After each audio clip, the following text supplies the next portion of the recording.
Hello, નમસ્તે મિત્રો. અગાઉના લેક્ચરમાં આપણે સંવેદન અને ધ્યાન વિશે જોયું. આજે આપણે પ્રત્યક્ષીકરણ વિશે જોઈશું. સૌપ્રથમ આપણે પ્રત્યક્ષીકરણનો અર્થ અને એની પ્રક્રિયા વિશે જોઈશું. પ્રત્યક્ષીકરણનો અર્થ અને તેની વ્યાખ્યા. આસપાસના જગત પ્રત્યે સભાન થવાની પ્રક્રિયા એટલે પ્રત્યક્ષીકરણ. જુદા જુદા સંવેદનોનું સંકલન કરી અર્થ તારવવો એટલે પ્રત્યક્ષીકરણ. સંવેદન કરતાં પ્રત્યક્ષીકરણ એક જટિલ પ્રક્રિયા છે. સંવેદનોનો સંબંધ ઉદ્દીપકો સાથે છે, જ્યારે પ્રત્યક્ષીકરણનો સંબંધ એના જ્ઞાનાત્મક અર્થઘટન સાથે છે. આપણે જે જુદા જુદા સંવેદનો અનુભવીએ છીએ એ સંવેદનો જ્ઞાનેન્દ્રિય દ્વારા મગજ સુધી પહોંચતા મગજ દ્વારા તેનું અર્થઘટન થાય છે, જેને પ્રત્યક્ષીકરણ કહે છે. એચી ગેરેટ પ્રત્યક્ષીકરણની વ્યાખ્યા આપતા જણાવે છે કે જેના દ્વારા આપણે પદાર્થોને તેમના યથોચિત સ્વરૂપમાં ઓળખીએ છીએ તેને પ્રત્યક્ષીકરણ કહે છે. યથોચિત એટલે તેના યોગ્ય સ્વરૂપમાં. હિલગાર્ડ એટકિન્સન અને એટકિન્સન જણાવે છે કે પ્રત્યક્ષીકરણ એવી પ્રક્રિયા છે જે દ્વારા આપણે આપણા પર્યાવરણમાંના ઉદ્દીપકોની તરેહનું સંગઠન અને અર્થઘટન કરીએ છીએ.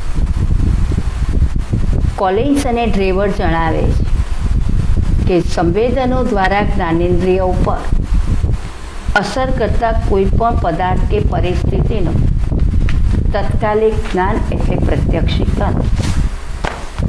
દાખલા તરીકે આપણને કોઈ અવાજ સંભળાય છે. અવાજ સંભળાવો એ શ્રવણ સંવેદન છે. અવાજ સંભળાતા તે અવાજ શેનો છે? દરવાજાના ડોરબેલનો છે, મોબાઈલના રિંગનો છે કે શાળાના બેલનો છે? તે આપણે સમજી શકીએ. એ પ્રત્યક્ષીકરણ છે. ઉપરયુક્ત વ્યાખ્યાઓને આધારે પ્રત્યક્ષીકરણ વિશે આપણે 3 મુદ્દા તારવી શકીએ. પહેલું, પ્રત્યક્ષીકરણ એ સંવેદનોનું અર્થપૂર્ણ અનુભવમાં સંગઠન છે. અગાઉ મેં જે દ્રષ્ટાંત આપ્યું કે માત્ર આપણે અવાજ નથી સાંભળતા. અવાજ સંભળાય છે, સંવેદન છે, પરંતુ પ્રત્યક્ષીકરણ એ સંવેદન કરતાં કંઈક વિશિષ્ટ છે. એ અવાજ શેનો છે એનું જે અર્થઘટન એ પ્રત્યક્ષીકરણ છે. કે તે અવાજ શાળાના બેલનો છે, દરવાજાના ડોરબેલનો છે કે મોબાઈલની રિંગનો છે, એ જે આપણે અર્થઘટન કરીએ છીએ તે પ્રત્યક્ષીકરણ છે. પ્રત્યક્ષીકરણ એ જટિલ માનસિક પ્રક્રિયા છે. પ્રત્યક્ષીકરણ વડે જુદી જુદી જ્ઞાનેન્દ્રિયો દ્વારા વિશ્વના પદાર્થોનો વાસ્તવિક પરિચય થાય છે, જે પરિચય વિશિષ્ટ છાપ ઉપસાવે છે. પ્રત્યક્ષીકરણની પ્રક્રિયા. જ્ઞાનેન્દ્રિયો દ્વારા ઉદ્દીપકનો અનુભવ થાય તે સંવેદન છે અને એનું અર્થઘટન થાય એ પ્રત્યક્ષીકરણ છે. દાખલા તરીકે આપણને સુગંધ આવે છે તો એ ઘ્રાણ સંવેદન છે, પરંતુ એ સુગંધ શાની છે? અગરબત્તીની છે કે કોઈ સેન્ટની છે કે કોઈ ગુલાબની છે? એનું જે અર્થઘટન થાય છે તે પ્રત્યક્ષીકરણ છે. વ્યક્તિનું ધ્યાન પદાર્થ વસ્તુ કે વ્યક્તિ પ્રત્યે જાય કે તરત જ આપણે જ્ઞાનેન્દ્રિયો ઉત્તેજાય છે. એક જ્ઞાનેન્દ્રિયો દ્વારા એ સંદેશો કરોડરજ્જુ વડે મગજ સુધી પહોંચે છે અને મગજ અને એના કેન્દ્રો આ સંવેદના ઉપર પ્રક્રિયા કરે છે, જેને પરિણામે આપણે એનું અર્થઘટન કરીએ છીએ, એની સમજ કેળવાય છે, જે પ્રત્યક્ષીકરણ છે. જે મેં આપણે ઉદાહરણમાં જોયું કે અવાજ સંભળાય છે, તે અવાજ શેનો છે એનું અર્થઘટન થાય છે, જે પ્રત્યક્ષીકરણ છે. સંવેદન અને પ્રત્યક્ષીકરણ અલગ મનોવ્યાપાર કહેવાય, પણ વાસ્તવિક અનુભવમાં બંને સળંગ મનોવ્યાપાર છે. આમ પ્રત્યક્ષીકરણની પ્રક્રિયામાં સંવેદન, મગજમાં થતી પ્રક્રિયા અને એના અર્થઘટનથી ઉપજતી સમજનો સમાવેશ થાય છે. આ પ્રક્રિયા આપણે સળંગ પ્રક્રિયા સ્વરૂપે અનુભવી શકીએ છીએ. પ્રત્યક્ષીકરણમાં સંગઠનના નિયમ. પ્રત્યક્ષીકરણમાં સંગઠનનું મહત્વ છે. પ્રત્યક્ષીકરણમાં સંગઠનને સમજીએ તો પદાર્થનો એક એકમ કે સંગઠનના રૂપમાં અનુભવ અને અર્થઘટન કરીએ તે પ્રત્યક્ષીકૃત સંગઠન છે. આપણને વિવિધ પ્રાથમિક સંવેદનોનું એક જૂથ, એક એકમ અને એક તરાહ તરીકે અનુભવ થાય છે. મહદઅંશે દરેક વ્યક્તિને વસ્તુ કે પદાર્થનું પ્રત્યક્ષીકરણ એકમ તરીકે થાય છે, વિવિધ વિભાગોમાં નહીં. દાખલા તરીકે આપણે કોઈ શાળાના મકાનને જોઈએ છીએ તો આપણે એને શાળાના મકાન તરીકે પ્રત્યક્ષીકૃત કરી શકીએ, નહીં કે ઈંટો, સિમેન્ટ, રેતી, ચૂનો, બારી, બારણા, લાકડું, લોખંડ, એમ અલગ અલગ વિભાગોમાં આપણે એનું પ્રત્યક્ષીકરણ કરતા નથી. તે જ રીતે કોઈ વૃક્ષ હોય, તે વૃક્ષનું આપણે એક સમગ્ર એકમ તરીકે પ્રત્યક્ષીકરણ કરીએ છીએ, નહીં કે એની ડાળી, પાંદડા, થડ, મૂળ, ફળ, ફૂલ એ તરીકે આપણે એનું પ્રત્યક્ષીકરણ કરતા નથી. આમ કોઈ પણ વસ્તુ કે પદાર્થનું પ્રત્યક્ષીકરણ વિવિધ વિભાગોમાં નહીં પણ એક એકમ તરીકે થાય છે.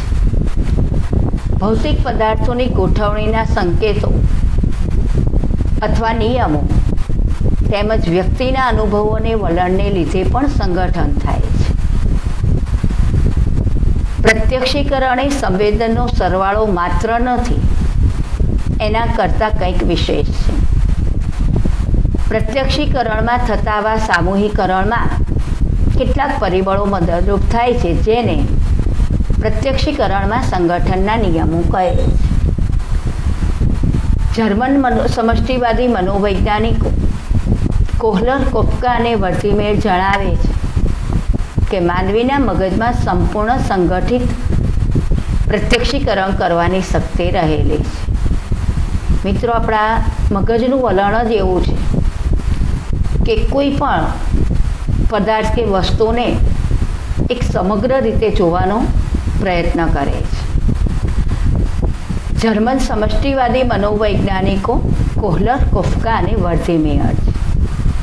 પરીક્ષામાં પૂછાય છે કે સમષ્ટિવાદી મનોવૈજ્ઞાનિકો કોણ છે?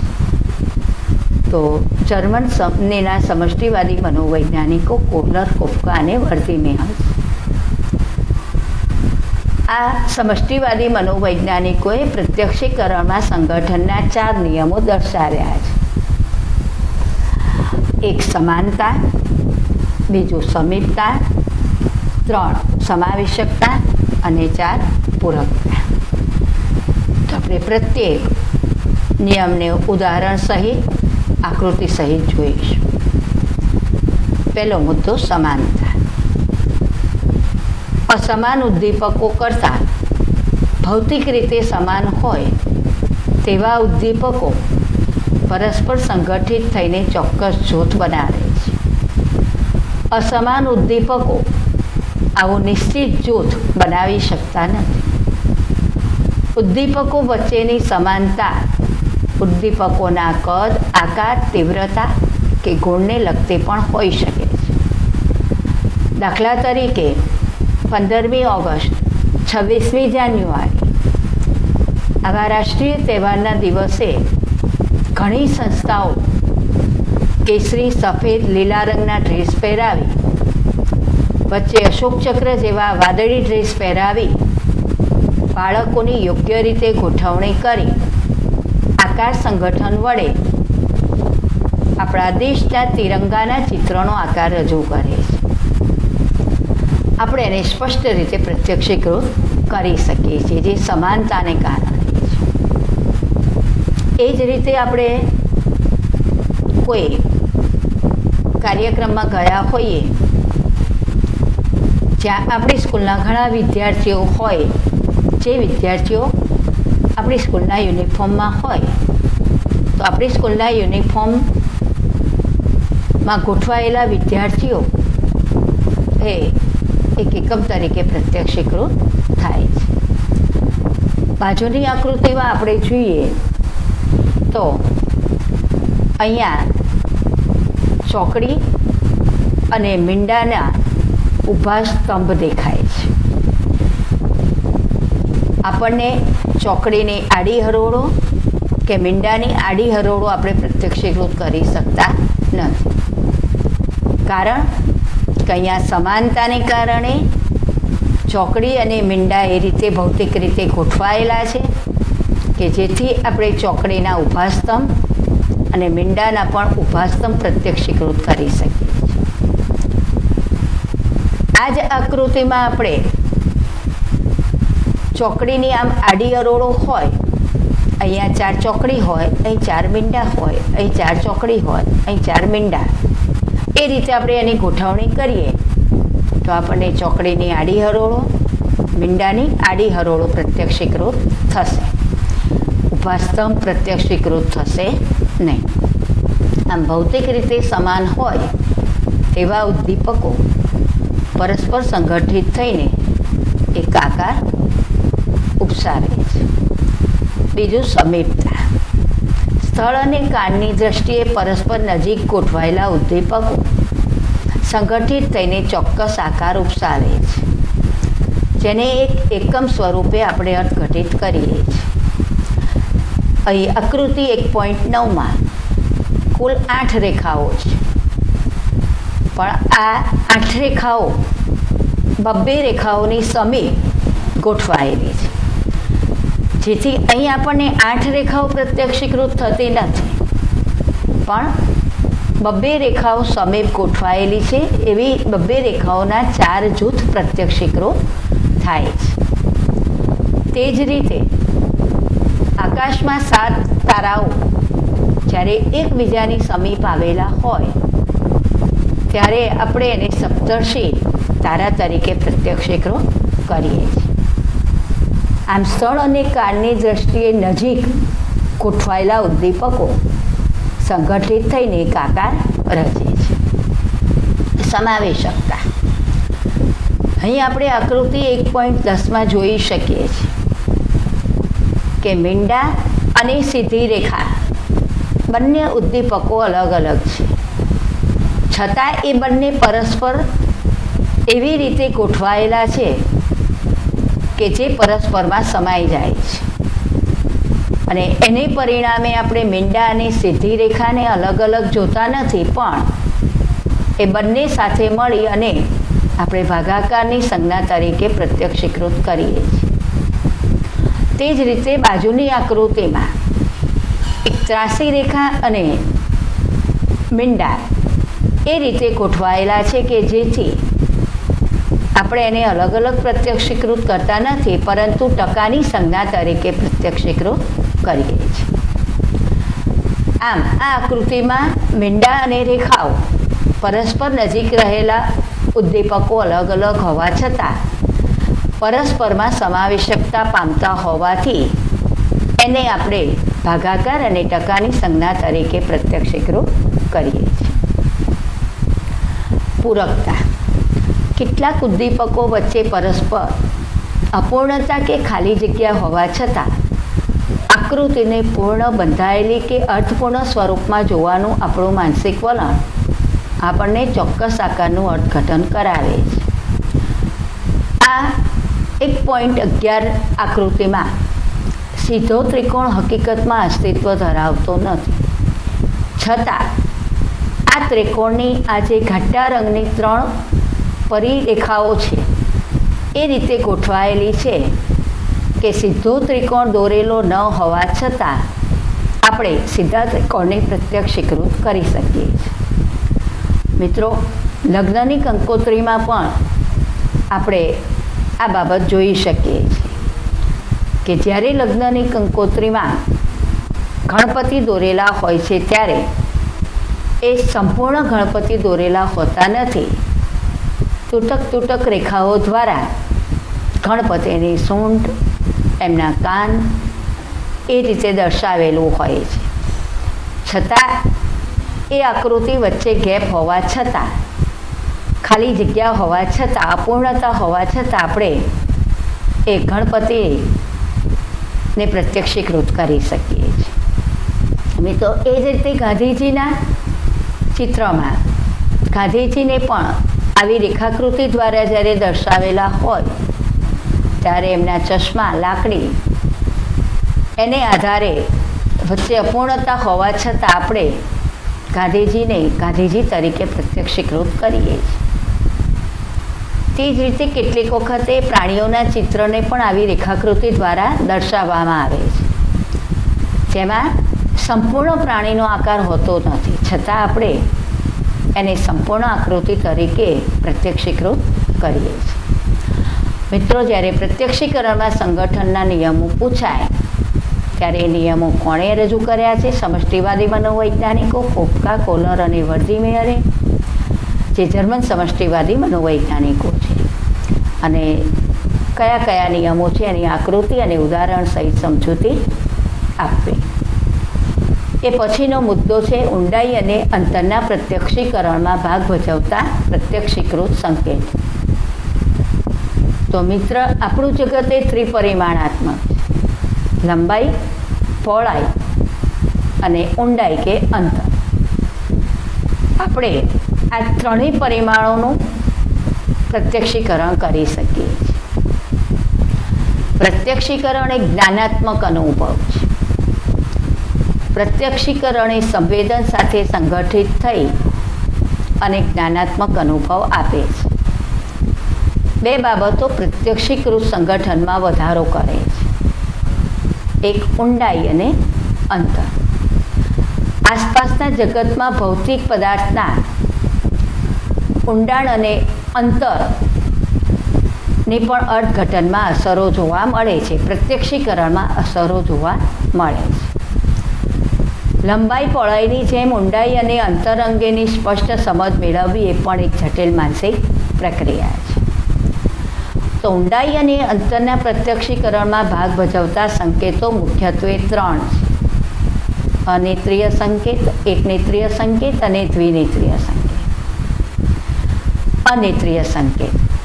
અનેત્રીય સંકેતમાં આપણે 2 સંકેતો વિશે જોવાનું છે. એક નેત્રમણિ કે દગકાચનું અનુકૂલન, બીજું કેન્દ્રીકરણ. અનેત્રીય સંકેતની સમજ જોઈએ તો નેત્રમણિનું દગકાચ અનુકૂલન અને કેન્દ્રીકરણ જે શારીરિક સંકેતો છે. અનેત્રીય સંકેતોમાં કીકી દ્વારા પટલ ઉપર પડતી પ્રતિમાનો ઉપયોગ થતો નથી. અનેત્રીય સંકેતમાં આપણે પહેલું જોઈએ નેત્રમણિનું અનુકૂલન. દૂરના પદાર્થનું પ્રતિબિંબ મેળવવા નેત્રમણિ સંકોચાય છે, તેની બહિર્ગોળતા ઘટે છે. નજીકના પદાર્થનું પ્રતિબિંબ ઝીલવા નેત્રમણિ ફૂલે છે, જેથી તેની અંતર્ગોળતામાં વધારો થાય છે. આપણે દ્રષ્ટિ સંવેદન વિશે જોયું ત્યારે આ બાબત જોઈ ગયા છે કે દૂરની વસ્તુ જોતી વખતે આપણી આંખો ઝીણી થાય છે અને નજીકની વસ્તુ જોતી વખતે આપણી કીકીનું કદ વધે છે. નેત્રમણિના સંકોચન અને વિસ્તરણનું સમાયોજન આંખના સિલિયરી સ્નાયુઓની મદદથી થાય છે, જે આપણને અંતરનું પ્રત્યક્ષીકરણ કરવામાં મદદરૂપ થાય છે. બીજું કેન્દ્રીકરણ. આસપાસના પદાર્થને જોવા માટે સર્વસામાન્ય રીતે આંખ ચારેય દિશામાં ફેરવી શકાય છે. મિત્રો, આપણે આપણી આંખને જમણીથી ડાબી તરફ, ઉપરથી નીચેની તરફ અને ગોળ ગોળ એમ ચારેય દિશામાં ફેરવી શકીએ છીએ. એક આંખ બંધ કરી બીજી ખુલ્લી આંખ ફેરવીએ તો બંધ આંખનો ડોળો તે જ દિશામાં ફરતો અનુભવાય છે. મિત્રો, આપણી એક આંખને આપણે એક હાથ વડે ઢાંકી દઈએ, બંધ કરી દઈએ, બીજી આંખને ખુલ્લી રાખીએ અને પછી આપણે આંખના ડોળાને ફેરવીએ તો બંધ આંખનો ડોળો પણ ખુલ્લી આંખનો ડોળો જે દિશામાં ફરે છે તે જ દિશામાં ફરતો જણાય છે. બંને આંખ વચ્ચે આવો સમન્વય ખૂબ નાની ઉંમરથી વિકાસ પામે છે. તે જ રીતે જ્યારે આપણે ડાબીથી જમણી તરફ આપણી આંખના ડોળાને ફેરવીએ ત્યારે પણ બંને આંખના ડોળા એક જ દિશામાં ફરતા અનુભવાય છે. દૂરથી નજીક કે નજીકથી જ્યારે દૂર દ્રષ્ટિ ફેરવીએ ત્યારે પણ બંને આંખના ડોળા એક સાથે જ એનું કેન્દ્રીકરણ કરે છે. આમ ઊંડાઈના અર્થઘટન માટે નેત્રમણીનું અનુકૂલન એ ખૂબ અને કેન્દ્રીકરણ એ ખૂબ મહત્વનો ભાગ ભજવે છે. હવે મિત્રો, એક નેત્રીય સંકેત. એક નેત્રીય સંકેતો 6 છે: અંતરસ્થિતિ, વાયુગત પારદર્શન, રૈખિક પરિપ્રેક્ષ્ય, પ્રકાશ અને છાયા, સાપેક્ષ કદ, સપાટીની તરે અને ઢાળ. હવે આપણે એક પછી એક એને વિગતે જોઈશું. તો પહેલાં એક નેત્રીય સંકેત કોને કહેવાય? ઊંડાઈ કે અંતરના પ્રત્યક્ષીકરણમાં જ્યારે સંકેતો મેળવવા માટે એક જ આંખનો ઉપયોગ જરૂરી હોય ત્યારે આવા સંકેતોને એક નેત્રીય સંકેતો કહીએ છીએ. બીજી રીતે કહીએ તો એક નેત્રીય સંકેત એટલે જ્યારે એક આંખ જોતી હોય ત્યારે કામ કરતા પ્રત્યક્ષીકૃત સંકેત. પહેલું, અંતરસ્થિતિ. કોઈ પણ પદાર્થ અન્ય પદાર્થના દ્રશ્યને અવરોધતો હોય તો પૂર્ણપણે જોઈ શકાતો પદાર્થ આપણાથી નજીક છે અને અંશતઃ ઢંકાયેલો પદાર્થ આપણાથી દૂર છે એવા સંકેતો આપણને મળે છે, જેને અંતરસ્થિતિ તરીકે ઓળખાવી શકાય. અહીં આકૃતિ 1.12માં 2 ત્રિકોણ આપેલા છે, જેમાં ત્રિકોણ એ સંપૂર્ણ છે. ત્રિકોણ બી અંશતઃ ઢંકાયેલો છે. ત્રિકોણ બીનો કેટલોક ભાગ ત્રિકોણ એ નીચે ઢંકાઈ જાય છે અને તેથી આપણને ત્રિકોણ એ નજીક છે અને ત્રિકોણ બી આપણાથી દૂર છે એવું આપણે અનુભવી શકીએ છીએ. બીજો મુદ્દો, વાયુગત પારદર્શન. સામાન્ય રીતે પાસે રહેલા ઉદ્દીપકની વિગતો અને બાહ્ય આકાર દર્શાવતી રેખાઓ સ્પષ્ટ દેખાય છે. દૂરના ઉદ્દીપકની બાહ્ય આકારની રેખાઓને વિગતો વાતાવરણની અસરને લીધે ધૂંધળી દેખાય છે. મિત્રો, આપણને અનુભવ છે કે ઊંચા મકાન ઉપરથી જોતા નજીક આવેલા પદાર્થ, મકાનો કે વ્યક્તિ સ્પષ્ટપણે દેખાય છે. દૂરના પદાર્થ કે વ્યક્તિ અસ્પષ્ટ દેખાય છે અને દ્રશ્ય ઝાંખું દેખાય છે. બાજુની આકૃતિમાં આપણે જોઈ શકીએ છીએ કે નજીક આવેલા આ જે ટેકરાવાળો ભાગ છે એ આપણે સ્પષ્ટ રીતે જોઈ શકીએ છીએ, જ્યારે દૂર આવેલા દ્રશ્ય એ ટેકરાવાળો ભાગ, ડુંગરો એ આપણને ઝાંખા દેખાય છે. વાયુગત પારદર્શન સંકેતનો ઉપયોગ નાટ્યકારો, ફિલ્મ દિગ્દર્શકો સ્ટેજ ઉપર અંતરનો ભ્રમ ઊભો કરવા માટે કરે છે. સ્ટેજ ઉપર અંતરનો ભ્રમ ઊભો કરવા માટે વચ્ચે પાતળા કપડાની જાળીના પડદાની ગોઠવણ કરવામાં આવે છે, જેથી સ્ટેજ ઉપરનું દ્રશ્ય ઝાંખું, દૂર હોય અને અસ્પષ્ટ હોય એવું આપણે પ્રત્યક્ષીકરણ કરી શકીએ છીએ. ત્રીજો મુદ્દો રૈખિક પરિપ્રેક્ષ્ય. સમાન અંતરની રેખાઓ દૂર જતા ક્ષિતિજ તરફ કોઈ બિંદુએ નેત્રપટ પર એકઠી થતી જણાય છે. તેને રૈખિક પરિપ્રેક્ષ્ય કહે છે. આકૃતિ 1.14માં આપણે જોઈ શકીએ છીએ કે રેલવેના બે પાટા દર્શાવેલા છે. આ રેલવેના બે પાટા વચ્ચે અહીં ઊભા રહી આપણે રેલવેના બે પાટાને જોઈશું તો બંને પાટાઓ વચ્ચે આપણને અંતર રહેલું જણાય છે. પરંતુ અહીં જ ઊભા રહી અને આપણે દૂર તરફ નજર કરીશું તો ધીરે ધીરે બંને રેલવેના પાટા એકબીજામાં સમાઈ જતા હોય તેવું, ભેગા થતા હોય તેવું આપણને જણાય છે. હકીકતમાં તેમ બનતું નથી. ચિત્રકારો પોતાના ચિત્રમાં સાપેક્ષ અંતર દર્શાવવા કુદરતી દ્રશ્યમાં ખાસ આ સંકેતનો ઉપયોગ કરે છે.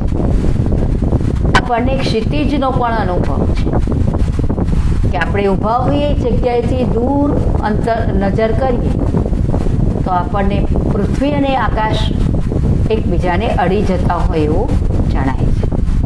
હકીકતમાં તેમ બનતું નથી, પણ રૈખિક પરિપ્રેક્ષ્યને કારણે આપણે એ રીતે પ્રત્યક્ષીકૃત કરી શકીએ છીએ. એ પછીનો મુદ્દો છે સાપેક્ષ કદ. નેત્રપટ પર પદાર્થની પ્રતિમા નાની કે મોટી પડે છે, છતાં આપણે પદાર્થના પરિચય અને પૂર્વ અનુભવને કારણે જે તે પદાર્થનું પ્રત્યક્ષીકરણ આપણે વાસ્તવિક રૂપમાં કરીએ છીએ. દાખલા તરીકે વિમાન જ્યારે એરપોર્ટ પર હોય ત્યારે આપણને મોટું દેખાય છે, પણ ધીરે ધીરે વિમાન જ્યારે આકાશમાં ઉડાન ભરે ત્યારે ઊંચે ઉડતું વિમાન આપણને નાના કદનું જણાય છે. છતાં આપણે વિમાનના યોગ્ય કદ વિશે અંદાજ મેળવી શકીએ છીએ. તે જ રીતે દરિયા કિનારે રહેલી સ્ટીમર દરિયા કિનારે હોય ત્યારે મોટા કદની જણાય છે, પણ એ જ સ્ટીમર જ્યારે દરિયામાં મધ દરિયે કે બીજે કિનારે દૂર દૂર જતી જાય ત્યારે એનું કદ નાનું જણાય છે. છતાં આપણે સ્ટીમરના યોગ્ય કદ વિશે અંદાજ મેળવી શકીએ છીએ. ઊંચાઈએથી ડુંગર ઉપરથી કે ખૂબ ઊંચાઈએથી આપણે નીચે જતા માણસોને જોઈએ, નીચે આવેલા રસ્તાઓને જોઈએ તો એ નાના કદના જણાય છે. છતાં આપણે માણસના યોગ્ય કદ વિશે નિર્ણય લઈ શકીએ છીએ. એ જ રીતે ફુગ્ગો જ્યારે આપણા હાથમાં હોય ત્યારે એનું કદ મોટું જણાય છે, પણ એ જ ફુગ્ગાને આપણે આકાશમાં જવા દઈએ ત્યારે આકાશમાં ઉડતો ફુગ્ગો નાના કદનો જણાય છે. છતાં આપણે એના યોગ્ય કદ વિશે અંદાજ મેળવી શકીએ છીએ. અહીં મિત્રો પત્તાએ જુદા જુદા કદના અહીંયા દર્શાવેલા છે.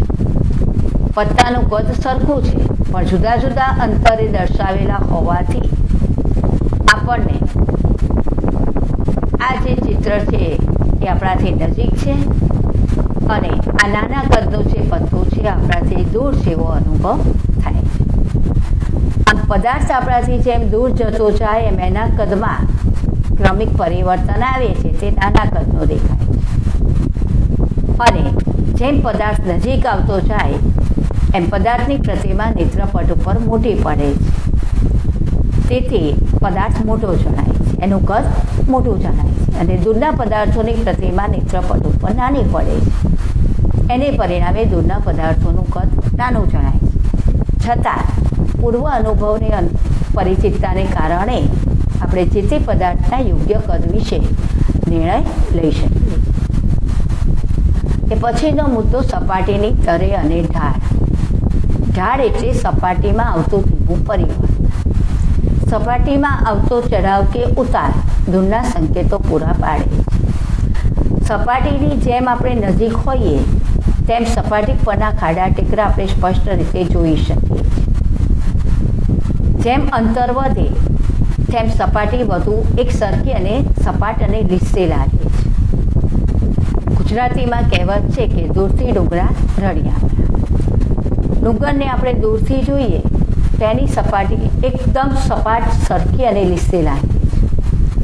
પણ એ જ ડુંગરને આપણે નજીકથી જોઈએ તો ખાડા ટેકરાવાળી ખરબચડી સપાટી જણાય છે. એ જ રીતે બગીચામાં આપણે ઊભા હોઈએ ત્યાંથી દૂર નજર કરતાં આપણને લીલા ઘાસની સપાટી એ તદ્દન સપાટ અને લીસી લાગે છે. પણ જે જગ્યાએ આપણે ઊભા છીએ ત્યાં નજર કરીએ તેમાં આપણને એ સપાટી ખરબચડી લાગે છે. ક્યાંક લીલું ઘાસ હોય છે, ક્યાંક લીલું ઘાસ ઓછું હોય છે. તે જ રીતે રણમાં આપણે ઊભા હોઈએ ત્યાંથી દૂર નજર કરીએ તો રેતીની સપાટી તદ્દન સપાટ અને એક સરખી અને લીસી જણાય છે. પણ આપણે ઊભા હોઈએ તે જગ્યાએ નજર કરતાં રેતીના ઢગલા વચ્ચે આપણને ખરબચડી સપાટી જણાય છે. ક્યાંક રેતીના ઢગ વધુ જોવા મળે છે, ક્યાંક રેતીના ઢગ ઓછા જોવા મળે છે.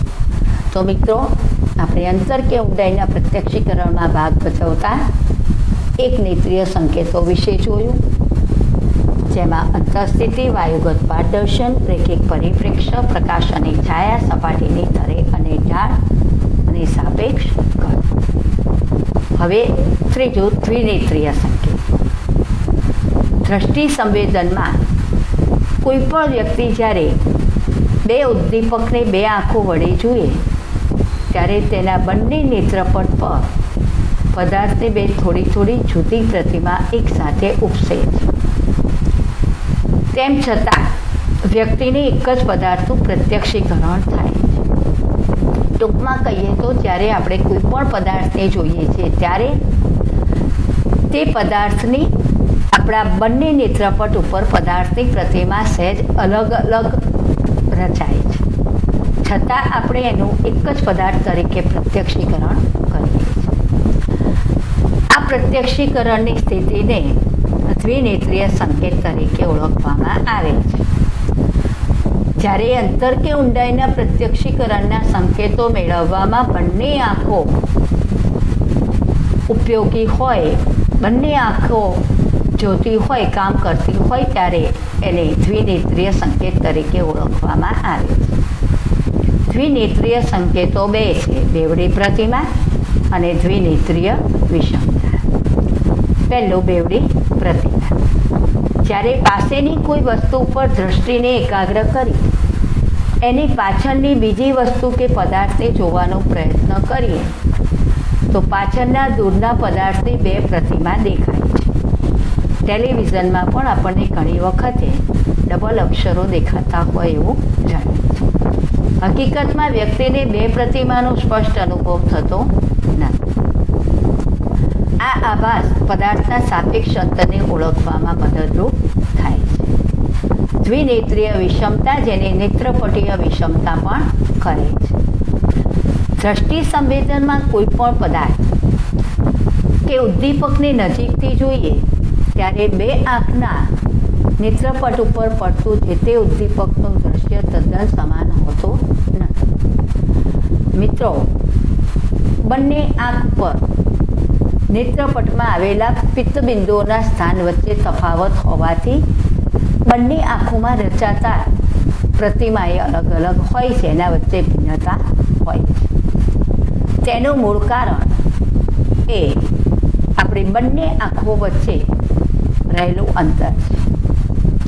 આપણી બંને આંખો વચ્ચે 2 થી લગભગ 2.5 ઇંચનું અંતર છે, જે લગભગ 65 મિલીમીટર જેટલું છે.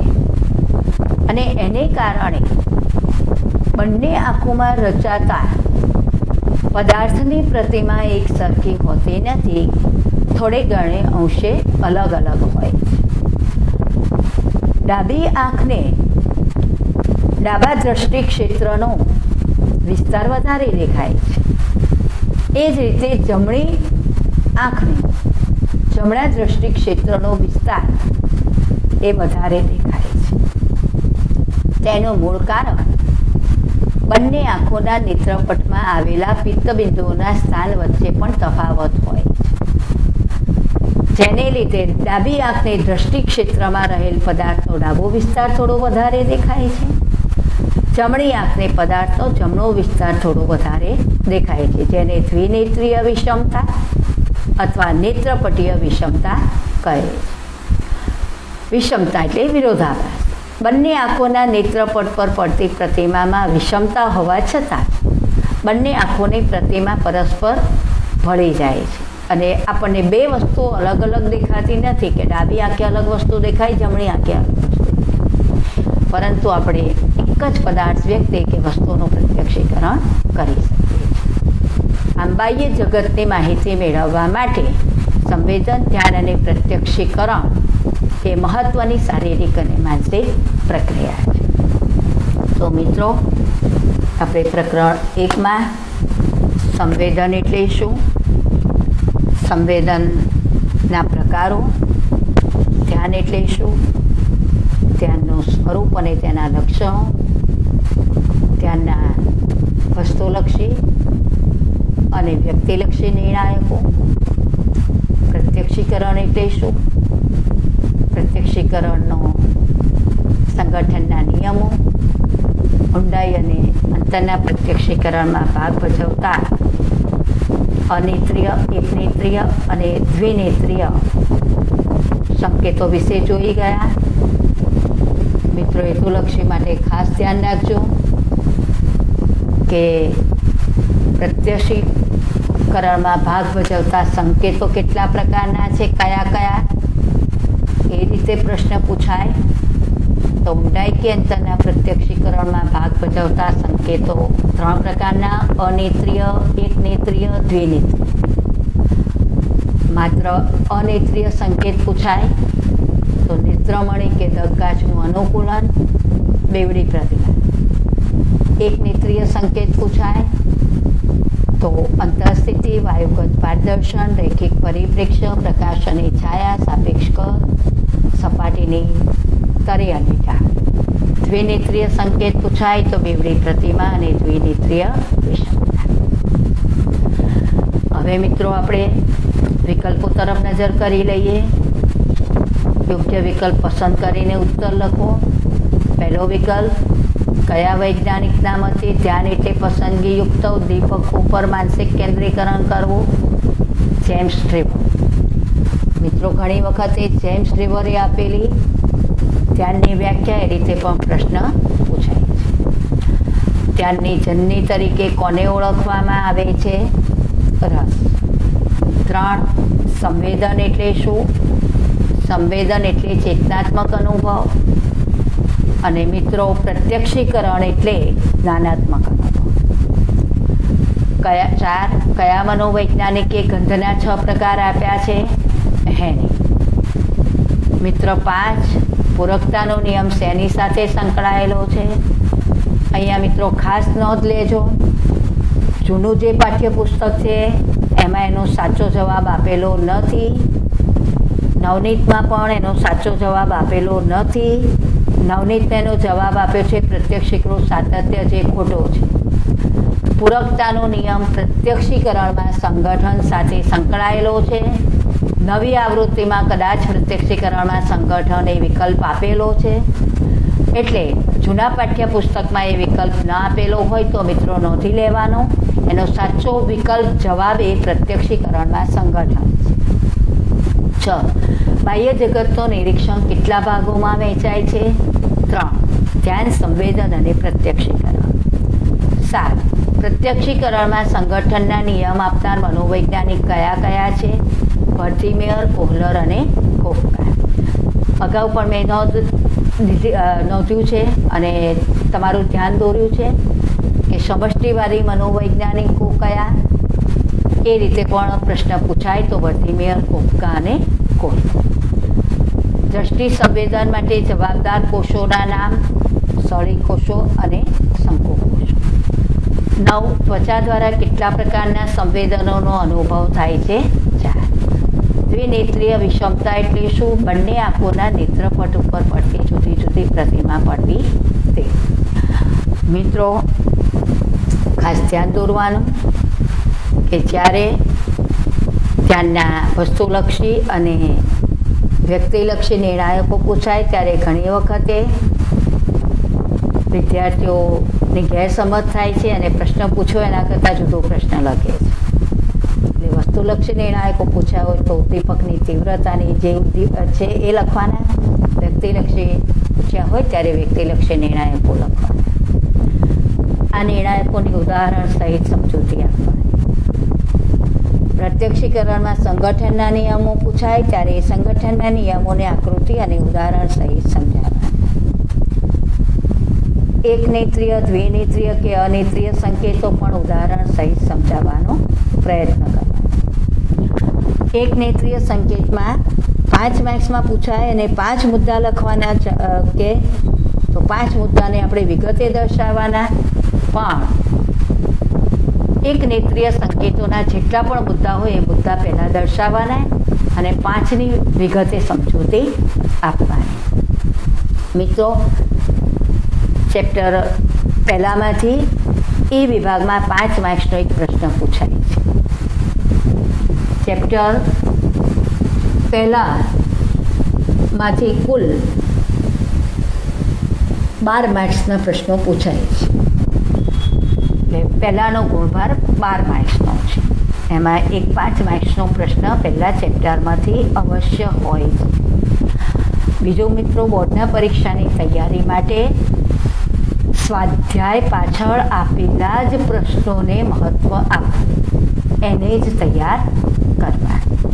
નમસ્તે મિત્રો, આપણે અત્યાર સુધીના લેક્ચરમાં પ્રકરણ 1 સંવેદન, ધ્યાન અને પ્રત્યક્ષીકરણ આ 3 પ્રક્રિયા વિશે માહિતી મેળવીશું. નેક્સ્ટ લેક્ચરમાં આપણે પ્રકરણ 2 શીખવાની ક્રિયા વિશે વિગતે જોઈશું. નમસ્તે.